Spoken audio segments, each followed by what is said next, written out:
first? Give me an idea of when we're up.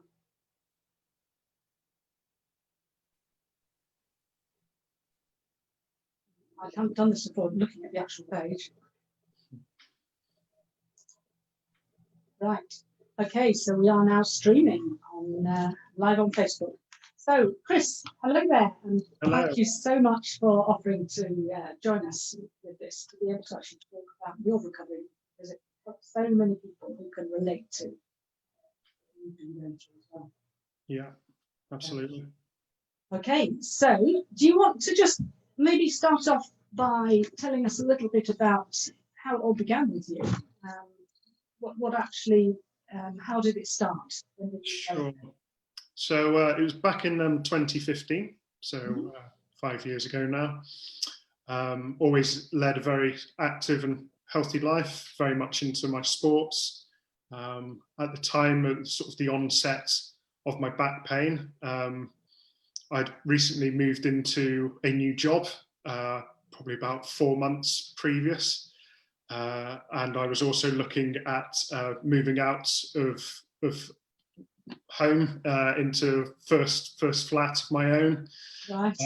Big changes. Big changes. Yeah, probably underestimated by myself, in truth, in terms of the stressful. And how old were you then, actually, Chris? I would have been 27 at the time. Right. 27. And the back pain developed through, I was doing some personal training with a friend of mine who'd set up his own business. And I'd been going to that for a few weeks, feeling very good. And then I just felt pain sort of after one particular session that sort of was quite a strenuous session.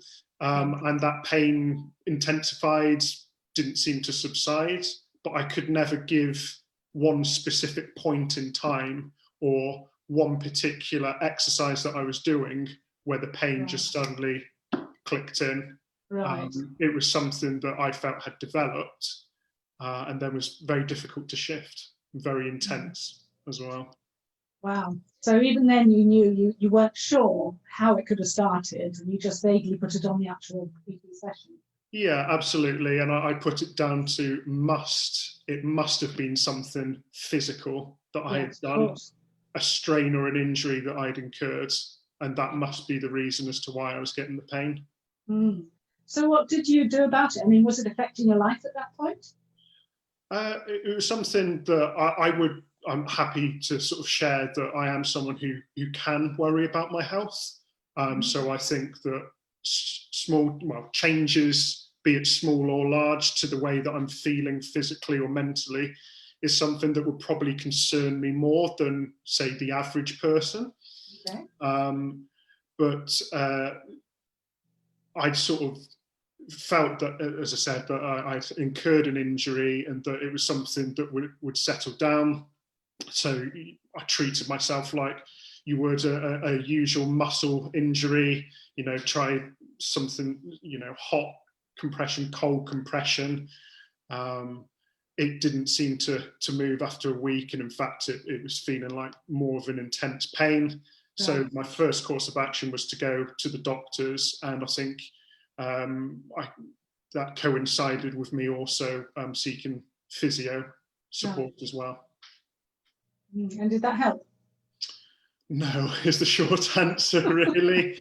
I think in terms of the doctors, I think it was put down to something that was obviously at the time, I'd only had the injury for about a week or two, so it was deemed to be acute, of course. Yeah. So painkillers and the hot and cold compression was what was given to me as something to treat symptoms. With the physio support, I'd had some sort of manipulation sort of around the upper back. It was the thoracic region, so sort of in between my shoulder blades that I was getting the pain. And I was given some exercise to do as well. And I'd say that it sort of capped the pain somewhat. I wasn't getting further spikes or further pain, but certainly I wasn't seeing improvement. Right. And then that persisted, didn't it? But you did say that you had some periods where you were pain-free. Yeah, absolutely. So I guess that was a frustration and a bit of a maybe a worry that it would sort of relent and then it would come back. You're quite right. I'd have some periods where I wouldn't feel much pain at all, and then it would come back and be just as painful, and it felt quite baffling to me, I think, at the time. But I felt that sort of what I was treating it with, as I say, sort of capped it, but it wasn't really getting to whatever the root cause was of the problem, and it wasn't treating it at that level. No. It was really treating the symptoms and not the cause. So what treatments did you try? I had I tried a number of different treatments. I generally take sort of healthcare. I'm quite proactive with things, so right. Maybe it comes from impatience and wanting things to sort of be resolved. And naturally, when you're in pain, it's an uncomfortable sensation, and you don't want to have it. So you'll do what you can to resolve it. So I talk to people, be it friends, colleagues, family, to see what they'd suggest. I think the first thing that I then tried after the physio and the doctors was chiropractic treatment. Okay. And I had an x-ray done there showing that structurally there was nothing wrong with my back in terms of the spine, which of course was reassuring. Yep. Great. But then I think as we'll go on to talk about, I understood at that point that structurally, in terms of skeletally, I was fine and there was no problems there. But then the chiropractic treatment had sort of a similar sort of route as the doctors and the physio, in terms of, I think, when you're trying something new, you're full of energy and optimism that this can help. Yeah. And then when you're sort of either seeing that, again, it's capping pain, or you're plateauing, but you're not really seeing that improvement and you're still in pain, you then get quite disheartened after a period of time. So again, with the chiropractor, I was having some adjustments, some treatments, but they actually have a gym on site as well. So at that point I had PT, and all the way through my episodes of pain, my strength was there. And I know that for some people, it's quite a challenge to think, oh, I am in pain, I should be resting. I shouldn't be challenging myself. I shouldn't be picking up heavy weights or, sort of participating in like what we deem to be usual activity. So for me, it was quite good that I could still do those things. But again, baffling as to why I was still getting pain whilst still being able to do these things. Absolutely. And that went on for quite a few years, didn't it? It did, unfortunately, yeah. I would try treatment for a period of time and really go into it feeling positive. I curbed my expectation the more I went on with things, to not put pressure on myself to think, right, in X amount of time, you should be feeling better, which I think was a big thing for me. Yep. So I would give it the full length of treatment. I try not to put the pressure on to the person who was helping me, because I think naturally, it creates pressure, which is unhelpful for them. But I think, as I'd written before and sort of given in the prologue, I tried Bowen treatment, hydrotherapy, acupuncture, several things. I then went to see a pain specialist, who then had reassured me that it wasn't anything structural after going through some sort of movement and motion exercises. And then it was at that point that I was told, really for the first time, that the pain was emanating from back spasms. Right. And it was trying to get the muscles to settle down, which for anyone who's had sort of spasmodic episodes or back pain, it's a slow burner. It's not something that gets resolved quickly. Mm.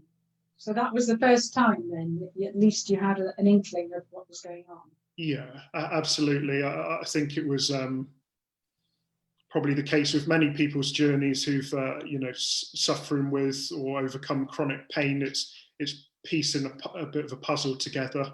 Yes. You go from say, doctors who can help to a certain extent. You sort of try that, and then you might move on to something else that gives you another clue. Mm-hmm. So obviously I can reflect on it now and pinpoint exactly what the issues are from both a mental and a physical perspective. But yeah, at the time, I think what can be a challenge as well is being given different diagnoses, and what you trust and how you let that affect you. Yes, mentally. yeah. So were there any things that you were told by doctors or therapists that you struggled to get on top of afterwards? Yeah, I've got a bit of a wry smile there, Georgie. I remember seeing one person who told me that it was likely I'd had spina bifida, which was a real shock because, as I say, sort of through my life, I've never had issues with my spine. In fact, touch wood, I've never broken a bone in my body. Right. So structurally, I'd never heard that there was any issues. I think from the chiropractor, I was told that he'd seen tens, if not hundreds, of people like myself with similar symptoms, and that he'd helped all of them to a recovery, which is quite a bold statement. And so therefore, when I was going through the treatment and not really feeling full effects or getting to a recovery position that I felt comfortable with, it does dishearten you, and you think, why me? What's wrong with me as an individual? Yeah. And as I said previously, not necessarily knowing what to believe. And then it all becomes a bit muddled in your head then. And I don't think that helps anxiety, which has been proven as been a key contributing factor to my symptoms and the root cause of my issues. Yeah, absolutely. And that all get wrapped up in it. The anxiety is a manifestation itself, but then it can actually then make things much worse as well. Yeah, absolutely. So when did you begin to realise maybe there was something else that you could do? I think that's, as I said, I sort of went on a bit of a journey, quite an expensive journey as well, to sort of get to the pain specialist. And what was great from his perspective was that, he said, I will treat you from a physical point of view. We'll do what we can. So I had some, not very nice, but I had some injections into the muscles in my back to sort of relieve the physical issues of having the spasms. I stayed in touch with him. We tracked my progress, and again, I got some really good relief from that. And at points in time, I was getting weeks and months of literally no pain. And at times, it was a case of I hadn't necessarily done anything specifically in terms of a treatment. So trying to sort of correlate what have I done and why am I feeling relief was not straightforward. No. We tracked my progress with this pain specialist, and we got to a point where, again, I'd had large periods of relief, but I was still getting back spasms. They sort of came back. So these injections would help to sort of stave them off, but then they come back sort of on their own accord. And at that point, he said, I was obviously struggling mentally and emotionally. It was getting to a point where it was dominating my life, was becoming quite obsessive about it. And he said, I think, it'd be good to talk about things and look at things from a mental perspective. And that's really when things changed for me. So what pathway did that take you on? Did he refer anyone to you? Sorry, did he refer you to anybody? Yes, he did, yeah. So I went initially to see a pain psychologist, and that was really helpful because it was sort of the first part of understanding pain, how it can emanate from the brain, and that I've got thoughts, feelings, emotions can be producing these physical symptoms. People may be wondering sort of why that may not have just helped me or cured things for me as such.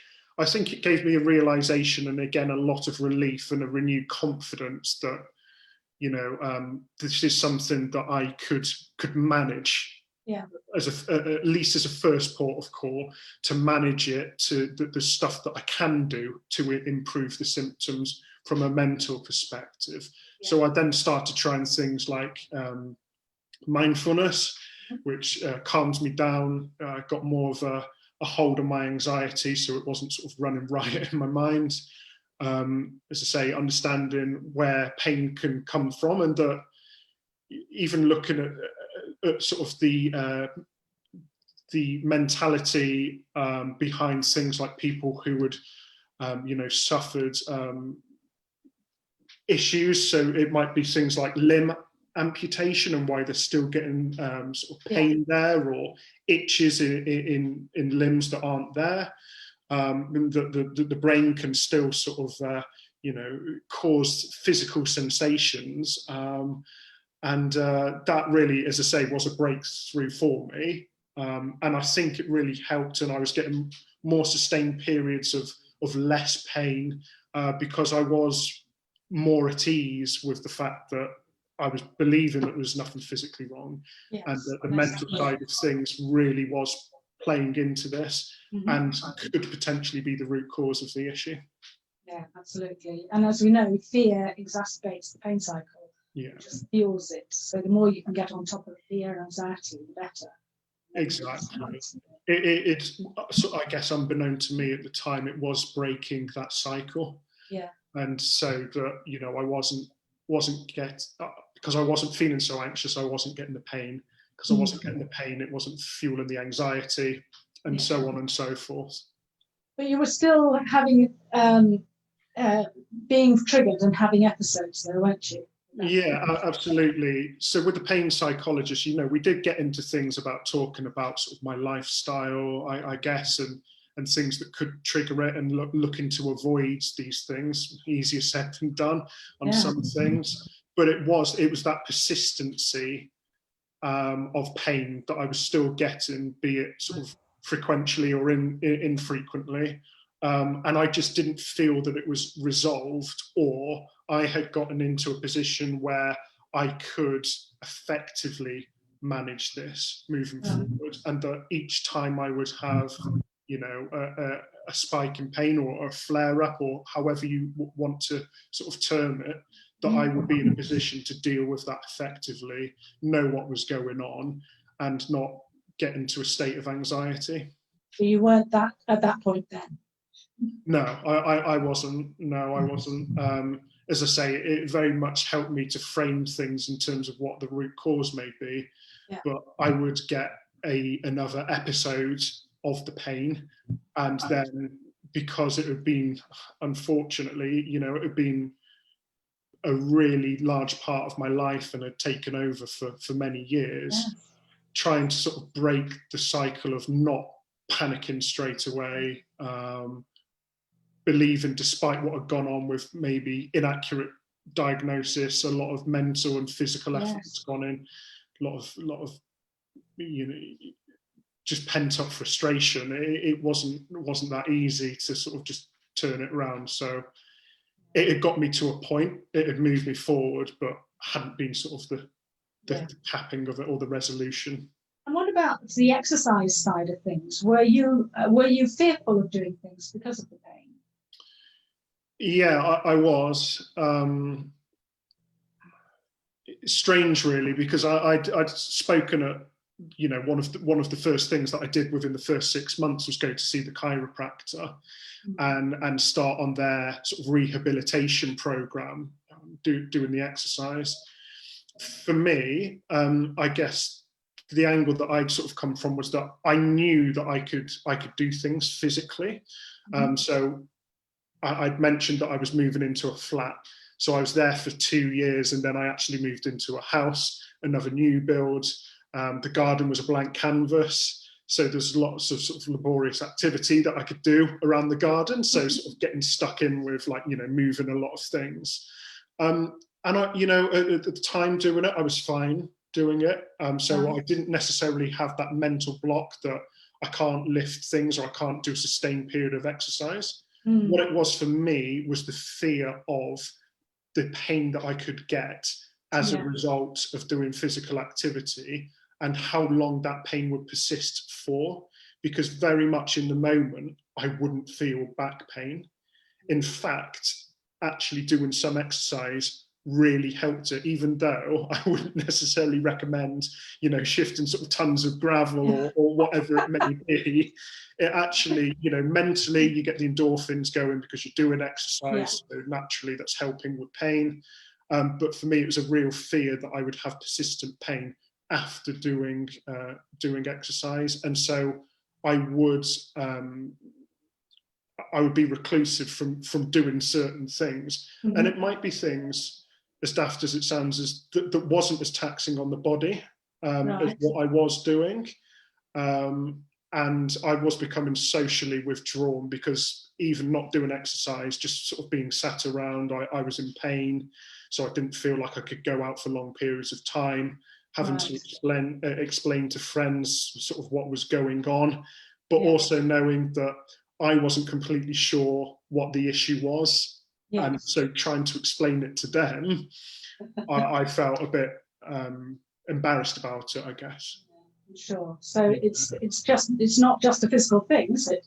No. It ends up affecting all areas of your life.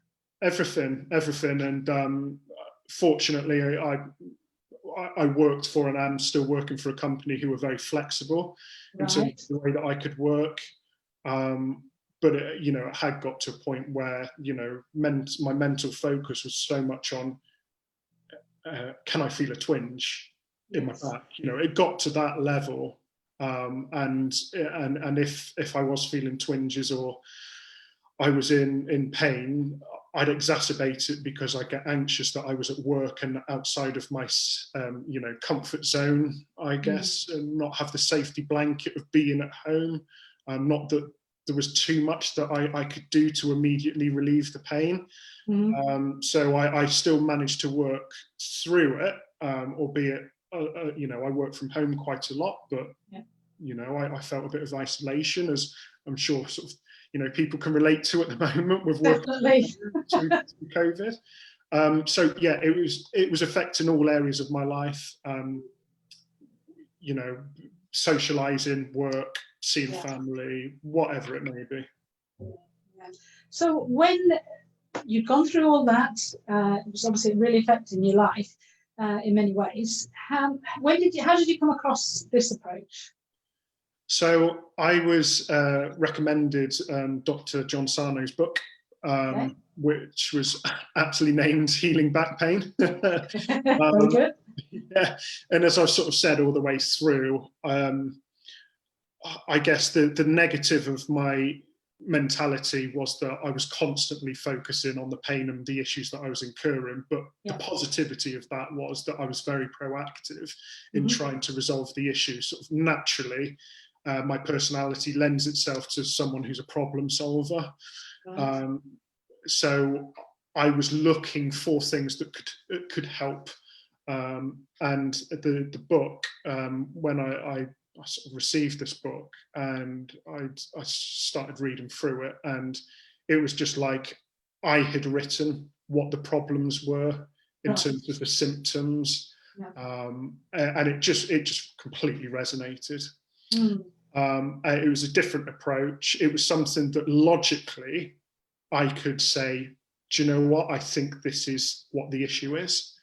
I think from stuff that I discussed previously around the sort of the way that mental and physical things were interacting with each other, I could say some of that was applicable, and some of that was applicable, but not this. And what I would say is that I wouldn't discourage people from, if it doesn't necessarily fit your exact profile of what's going on, still believe that, you know, that it could be applicable for you, and don't write it off. So I read through this book, and you know, it was saying sort of how certain character traits can sort of put you in a predisposition to having sort of physical pain, chronic pain, that may come from things such as anxiety, OCD on certain things, being a people pleaser, wanting to help everyone, taking things quite personally, certain traits like that. And it was just ticking the boxes for me. And then it spoke about, from that predisposition, these are the sort of symptoms that you could be experiencing, and that it can go on for a long period of time if you sort of haven't understood why the symptoms are emanating, what the root cause is. The fear of the pain can fuel it, as you said, Georgie, and obviously in turn anxiety can, and that actually, trying lots of different treatments, getting lots of different advice, none of it working, how that can have a detrimental impact as well. Yes. Then it went on to sort of talk about having shared this information and knowledge with people. Some people recovered very, very quickly. It was almost like an overnight thing. Yeah. For more people, it takes weeks, but typically months and years. And I think I'd alluded to it earlier, but not setting oneself a time frame is really important, because that's just putting pressure on yourself, and that can exacerbate the pain some more. So it sounded very applicable to me, but I guess a book for me didn't quite bring it completely to life for me. There was a lot of applicability, but it didn't quite hit the mark. Right. If that makes sense. I very much, I'm the type of person who is very social. With a book you're reading, you can't ask the book questions. So I felt that was an element that was missing. And then after sort of like looking into sort of Dr. Sarno's work, understood that he was based out of America.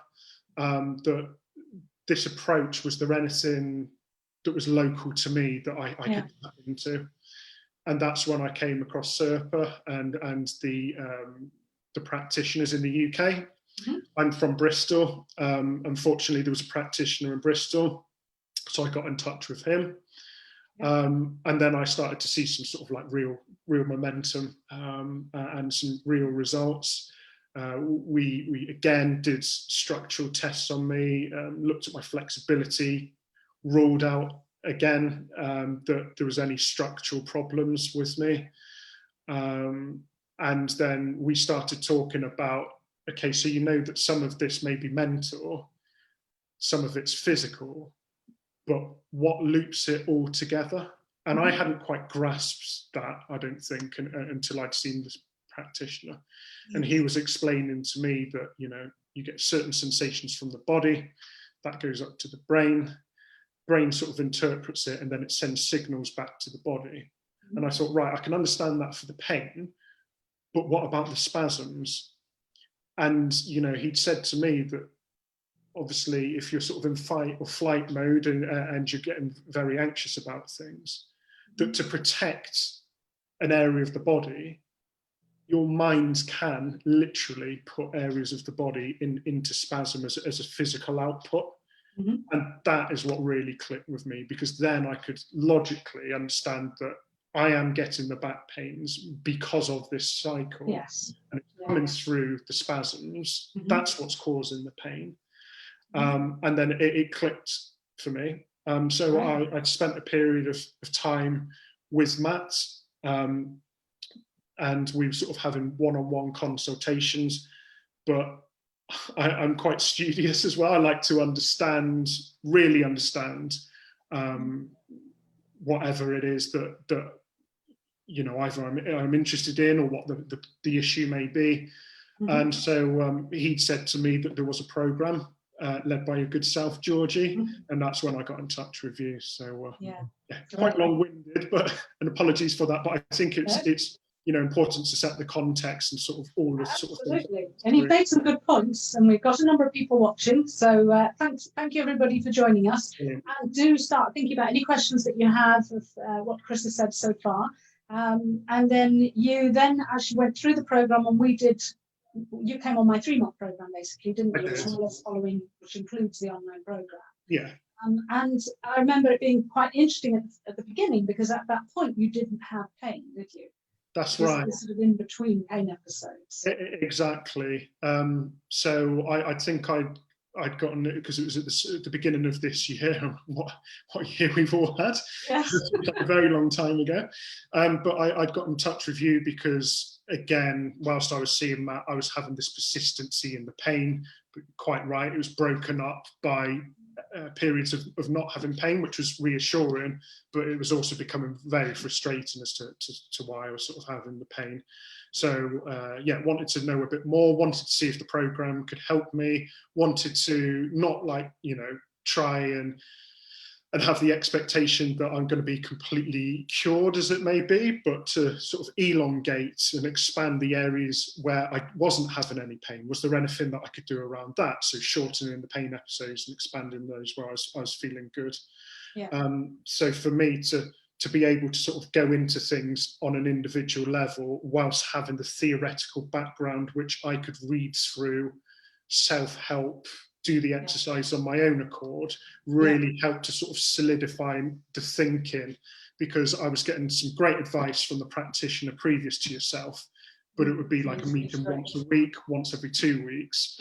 And in that interim period, unfortunately, I would allow, or it would come to the fore, that my anxious brain would take over again. Yeah. And so it wasn't really solidifying the understanding and, having good sort of days or weeks where I was really positive. I was really focused on not focusing on the pain, but focusing on what I can do mentally to aid. Mm-hmm. And then I started to see some real results. And as you say, sort of very early on in our program, I was sort of free of pain, but obviously keen to understand what was making it flare up. And that was great, because during those times we were working together, and so we were able to talk through those and of course email support is offered as well in the program. So you were able to talk through it and understand why there'd been the trigger and use that as a learning experience, which then each time that happened, that helped as you were moving along, didn't it? 100%, yeah. So I'd sort of try not to sort of tune in to exactly what was happening physically every day, and not sort of keeping a journal about that, but anything that may have happened where I thought, I could feel this and this is how I reacted. I'd use the offer of email to bounce things past you, and we can sort of discuss that and sort of frame it accordingly. And I think something that really helped me was when you'd said to me, Georgie, and sort of instead of sort of being like, fearful of the pain, be sort of really curious about what's going on. Yeah. And for me at first, that it's quite easy to be really thinking about the pain and thinking, oh, this is so awful, I wish it would go away. And it did take me a little bit of time to sort of turn the mindset around and start thinking about, right, okay, I can feel this sensation. It's only a sensation, bear that in mind. It's interesting that it's happening around this time when I've just had a meeting and it's been very stressful. Is there anything that I can link between the two things? Why am I feeling anxious? What can I do to resolve it? And then we also spoke about sort of self-soothing exercises that you can use in the moment, no matter where you are, which then I started putting into practice. And, seeing sort of similar things happen at work where I might be going through a stressful period, but then before I felt the pain, I was preempting it. Yeah. I would go, because I knew I felt sort of tense, I'd go through the exercises and then, either I wouldn't get a bout of the pain or it wouldn't be as as prolonged or as intense as, say, it would have done previously. Great. So basically, throughout that time, you learn to be kinder to yourself. You learn to tune into your body and listen to your body, and work, use the tools that you knew, and gradually began changing the conditions, neural pathways that were actually triggering the pain in certain situations, and gradually work through that. So I know, and you did very, very well. And I remember it was really fun working with you and interesting working with you. And we finished a while ago. So what have you been like over the months since we've worked together? And then we'll go on to some of the questions. Yeah, sure. So overall, very good. I've sort of spoken before about not necessarily having a silver bullet. I still, when you've had a lifetime of sort of mental behaviour and how you react to things, it's always going to be a challenge. Pain-wise, it is good, very good.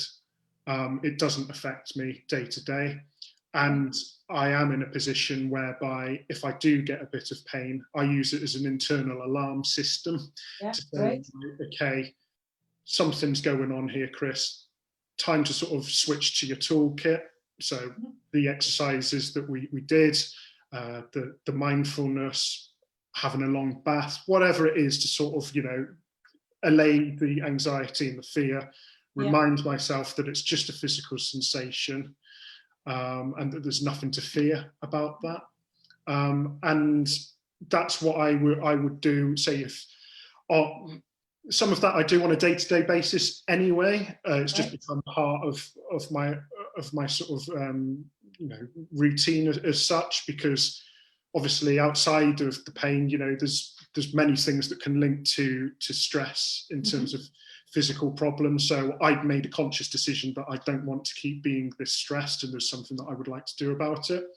If I have particularly stressful episodes that could, say, be pinpointed to one part of my day or a certain person or whatever it may be, a disagreement that I might have had, I will then journal about it. And I never did the journaling before. I think we discussed at the time, Georgie, I never sort of really wrote at length about things. It's something that I wasn't used to. I think, the only time I wrote down a lot was when I had exams or previously. So I did start to journal, and I couldn't believe sort of like the impact that would have in terms of just literally getting the emotions out on the paper, saying what you want, uncensored, no one's going to read it, it's completely private to yourself. And then, looking back a couple of days later, because I hadn't felt any pain, to think, I'm not in pain and I don't feel stressed. Whereas before, the emotion definitely would have ruminated for me. I would have overanalyzed it. Then I would have started getting physical symptoms. I just feel a lot more together and a lot more control since we finished the program. And I'm still reading through bits of the online course, and it's just good to top up. Yes. Well, basically, this, as we've talked about before, this is a personal development program. It's not just a program to get rid of your pain. You work, like you've just said, if you work on your emotions and your stress, then you don't need the pain to manifest. And obviously, it's important to then break the neural pathways as well in any conditions develop healthier neural pathways. And that's about developing habits, positive, supportive habitual patterns. Because if you have that sort of personality, and I do too, then if we just go back to doing what we always did, then of course we're going to get what we always got, the very symptoms. So it is about recognizing this is about looking after ourselves and keeping on top of things, dealing with emotions, because shit happens and life, it can be very stressful. Things are always going to be thrown our way. I think the last few months. So it's been very challenging last few months, and yet you've done incredibly well. Yeah. Anyway, I think I'm going to go on to a couple of questions that we've got now. And if anybody else has got any now that Chris has sort of said a lot about what he went through and recovery, then do put your questions in. So Louise says, what were the key thing or things that helped you heal? That's a very good question. I think it was important to get that initial understanding, Louise, of exactly what was going on. So I'd sort of mentioned that it was quite a way down the line that I'd made the full connection between what was going on from physical to mental, from mental to physical, that it was a cycle. I'd mentioned, I think, in the final part of discussion there, George, about some key things that you had sort of made me aware of. And I think it's understanding that the pain that you're getting, it doesn't mean that there's a physical issue that's there. And just reminding yourself that it is what I was feeling, albeit, yes, it was physical in nature because I was getting back spasms, but the pain itself was just a sensation, and really framing it in that way. So basically you're saying understanding and being self-compassionate and not reacting with fear. Yeah, exactly. It's not that easy, as we all know, and it does take the practice, which is why it takes time. But I really had to remove sort of expectation of, in this amount of time, I'm going to feel such a way, because it just put pressure on myself. And as hard as it seems and it sounds, to really detach yourself from thinking about the pain, but more about, right, these are the actions that I'm mentally going to focus on. And really having that belief that when you are dealing with things on a mental basis, that naturally the pain will ebb away, because the pain's a byproduct of what's going on mentally. And as I started to see more evidence, then the anxiety and the confidence in what I was doing rose, then gave less pain, and then I just went on from there. So apart from journaling, what else, if we talk strategies, what other strategies have you found this helpful? I think I'd mentioned about mindfulness. I would recommend that to anyone, whether they're in pain or not. There's plenty of programs out there, and free programs. I also have ensured that I'm still doing my exercise, still being active, and understanding that if I'm getting pain from doing something physical, that I may get, you know, an increase in pain afterwards, but actually it isn't from the activity that I was doing. Because if it was that bad and I had something structural that was a problem, I would be in pain in the moment doing the activity. And what I like to do was liken the aching, is probably a better word than pain, that I would have after exercise to that what someone who went to the gym would get after going to the gym. You know, a day or two afterwards, you're going to have some aching. And then again, tying that in with saying, right, this is just a sensation, there's nothing to fear, putting the two and two together, then help with anxiety. And so basically, having practiced a lot of this, you know, mindfulness, emotional awareness, and beginning to really recognize how you're feeling rather than just the pain, then that's become more natural for you now, hasn't it?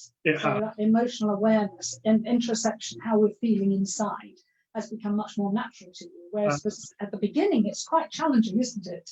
Very challenging. To just drop into it, let go, and just notice, and not be in here all the time. Yeah, very challenging. Because it's almost like you're in a protective bubble and you don't want to let things in because you think that that's going to exacerbate the problem. And one of the exercises that we did to become more emotionally aware was there was a wheel of emotion, Georgie, that you gave me.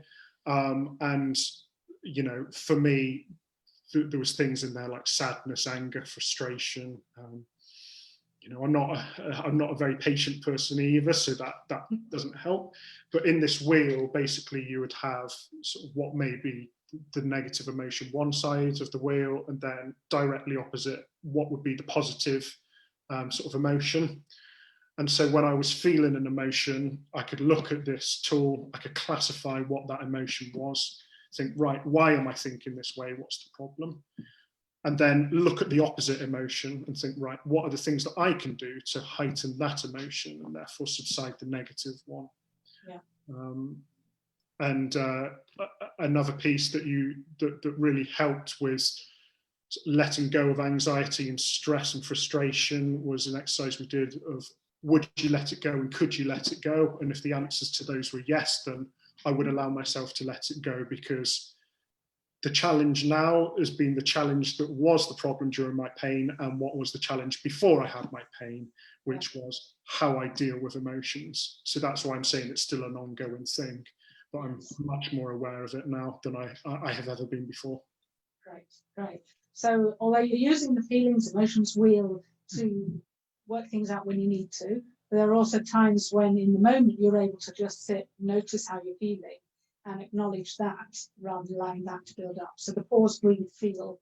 Yes, exactly. And by becoming better at that, then you're more able to then deal with things, with emotions, rather than then go on to have pain. Yeah, and all the way along, even from inception when I was getting the pain, something which was my go-to, which I had control over and I knew would help me, was breathing exercises. And it was interesting for me because practically every single time I did the breathing exercises, and I was really focusing on the deep breathing, which, as I say, through the mindfulness can help. But as you say, with the sort of seeing the feeling and the breathing, I would have less pain. And for me, you know, that was a real help for me, a real positive, that I could say, right, even at the worst times when my pain's at the top of the scale for me, that there's something that I have got in a toolkit that I can go to. And it makes sense, because if the spasms and pain are the fight or flight, then by doing slow, rhythmic deep breaths, then you're calming the system down and boosting the relaxation response. So then your muscles can start relaxing as well. Yeah. Okay, so let's move on to the next question. Caroline Burwood-Randall. Caroline says, was your journey to recovery complicated by medication too? Adjusting and lowering medications is complexity on top of a complex situation. So she's interested to hear the impact on you. Yeah, sure. Good question again, Caroline. So again, you know, I don't mind sharing that through the anxiety that I've had previously and sort of previous life events, I have suffered with mental health in the past. So I was taking sort of medication for anxiety and depression. So again, that was sort of a feature that I always sort of had. During the fight, sort of from 2015 through to now, there's been times when I haven't been on the medication, and then naturally I've got a bit of the anxiety of not being on medication, and will I become stressed and will I become anxious? And so you're almost sort of anxious about not having the medication, because then you become anxious. So again, it's another sort of cycle but more of a negative spiral, I guess. Then as we sort of work through sort of with the doctors and different people, there was different medications that was prescribed, recommended to me, mainly around painkillers. And this is a big topic, I think, sort of throughout, you know, life, and sort of like, you know, in a medical context, about, you know, there's things like the placebo effect and getting hooked on painkillers and things. I always felt for me that it was best that if I was having a real bout of pain, for me to move forward, it was to take the edge off the pain. And that could be done in several ways. I spoke about the breathing. It may be that I had just paracetamol. It was nothing sort of, you know, really heavy in terms of pain medication. But I also was very aware that I didn't want to become reliant on it. So it wasn't something that I had every day, but it was something that was a go-to if I'd reached a certain point and I needed a bit of relief. In fact, you know, I can say very confidently that there was times when I was feeling back pain and I'd take some pain medication and it had no effect whatsoever. So for me, the answers lay elsewhere. But I think obviously it's something to consult a doctor with. And I don't know. And the more you work, Sorry. And the more you work on what you've been working on, then you began to realise that there's less need. Yeah, for me. So we have quite a few more questions, so we'll see what we can get through. So Jessica says, nice to hear your story. You mentioned you think your pain was partly physical, but also heavily influenced by TMS stroke emotions. Yeah. Do you continue having physical treatment alongside the online course and the emotional work you were doing? Yeah. So I think that's a quite key question, because I mentioned about Dr. Sarno's book, and he'd said in there that, you know, you've got to be treating things from a mental perspective, and stuff that you're treating from a physical perspective, you should cut out. So quite dramatic. The only thing, and I haven't had this for a little while, is just back massages. Now I have that because I know that it relaxes me anyway. At the end of the day, to have a massage, that's lovely, you know? But I wouldn't say that I have the back massage to solely treat my back, and that's the only way that the only reason why I have it. It's a holistic thing. It's sort of mental and physical. I think, you know. What you're saying is that when any of your pain pops up, you get a back spasm, you're not going to physio, chiropractic or anything like that. No. Because as Dr. Sarno said, it causes. Yeah, because I guess when you're looking to see what's helping you and you're treating stuff mentally and physically, it can become a bit confused as to what is helping you. I'd still encourage the exercise, be that just, you know, walking or whatever you can do, because that's great.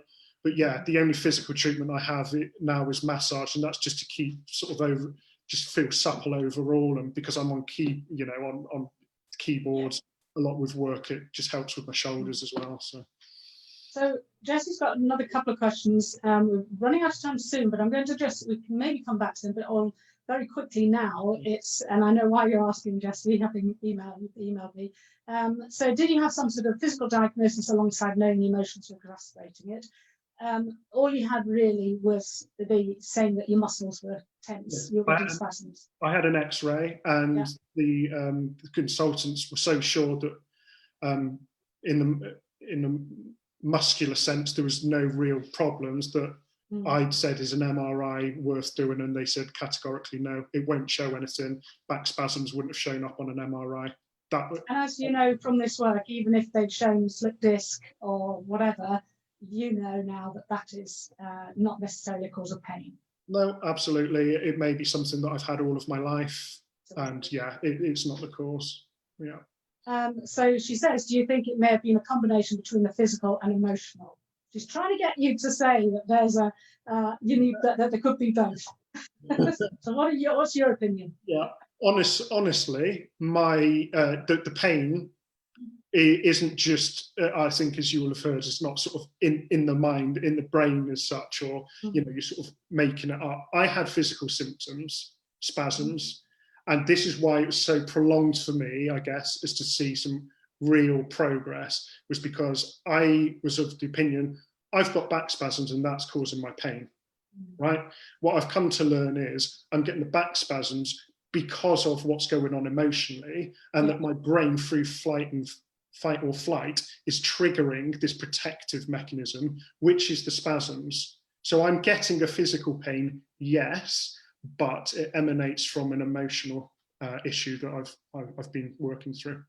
Absolutely. And that's basically what we're talking about with TMS, and that your progress came when you accepted it and you let go of the physical and you focused on the mental. It's very difficult to do, so I can understand why, because you can't do certain things. You're sort of trying to move and you feel a shoot in pain, and I felt my back and it was solid.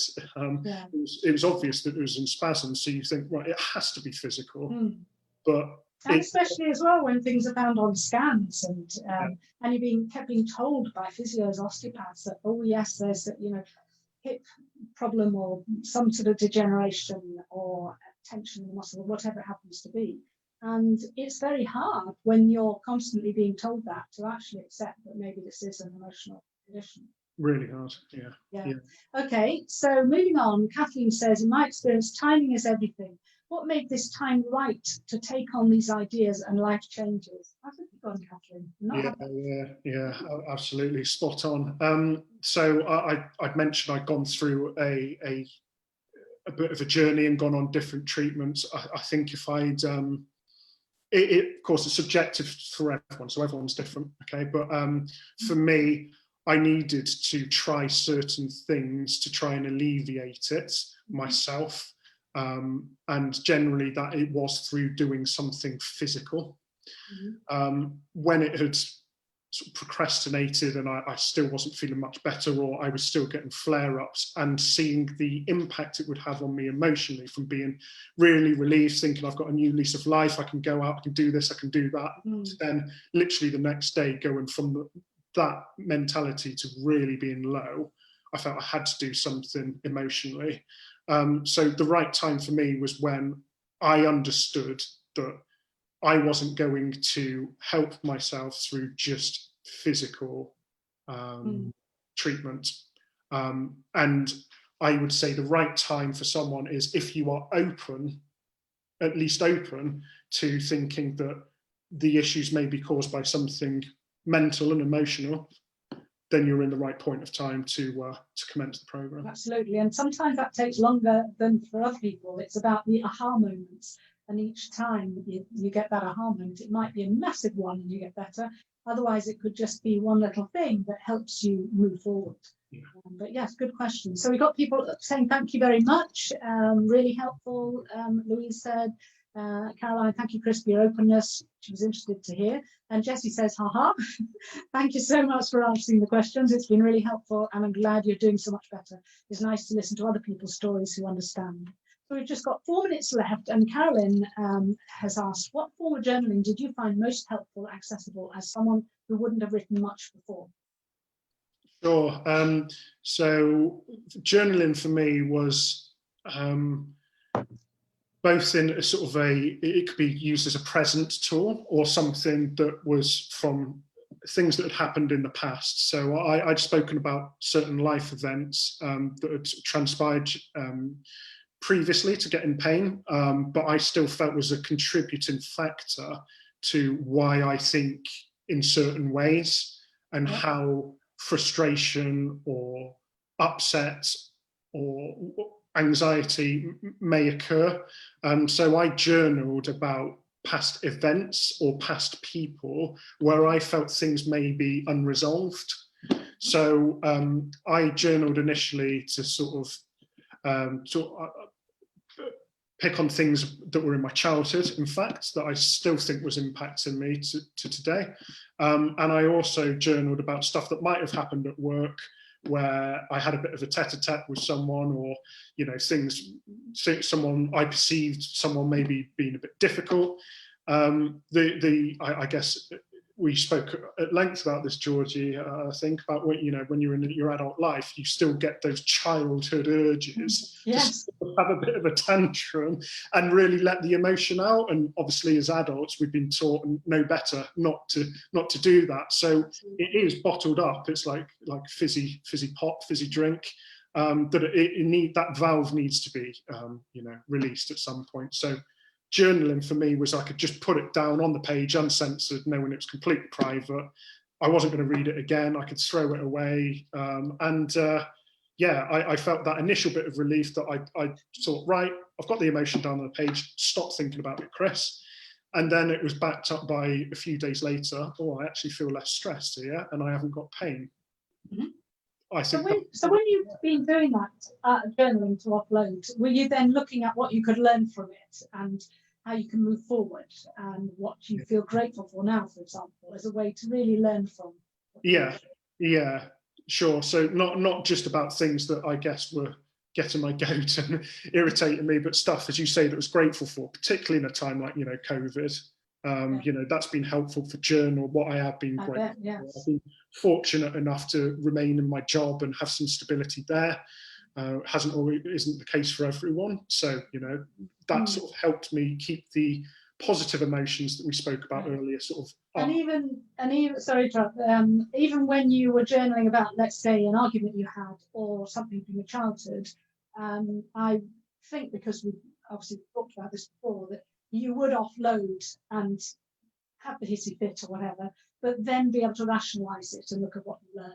Yes, to yeah, make it absolutely. easier. I mean, what you're saying, Georgie, yeah, absolutely. So it gave me a new perspective on things. So, as you say, doing the journaling, you can, and you've got the raw emotion out of the way, naturally we become more rational. So I could look at the situation in isolation and think, you know what, actually this person or whatever was going on, the intention was good, but my perception is this, or this is how it's come across, and you know, can I see something from their perspective, or can I understand why that situation may have occurred? And again, it helped me to let go and not ruminate and become frustrated. So a great tool to have anyway now moving forward, like you say, during COVID and other things that happen in our lives. I mean, regardless of pain, yeah, absolutely, yes, because we don't want the pain or any other persistent health problems. So if we're doing this, this is more about managing our lives rather than absolutely, and you know, focusing on things that are important in life. And again, easy thing to say, but when you've had a lifetime of habit, which think in a certain way, absolutely, you know, you want to sort of break free of that, and it will take a bit of time. Absolutely. Well, on the bell, 1 o'clock, time to finish. So thank you so much, Chris. I'm sure lots of comments about saying thank you very much. Really appreciate it. And thank you everybody for listening and for the questions, because without you, we wouldn't be able to run these. And good luck to everyone. It isn't easy. You know, keep the faith. You know, do what works for you. Find the things that can help day to day. Try new things, and I'm sure you'll be on the right path. Lovely. Thank you very much, everybody, and thanks very much, Chris. Thank you. Okay, bye.